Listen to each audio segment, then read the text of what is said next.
Hey guys, it's Ezra here.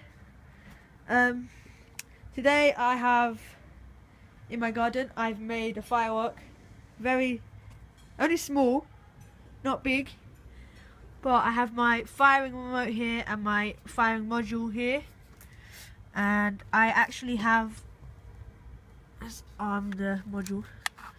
I have an igniter. And on top of the igniter I have an E-match. But then I have some black powder and some other stuff in there as well. So yeah, let's see what it does. I'm not actually sure, but it's in Q5, so.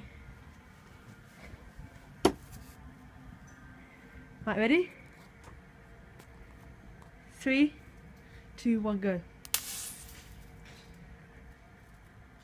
Oh, yay!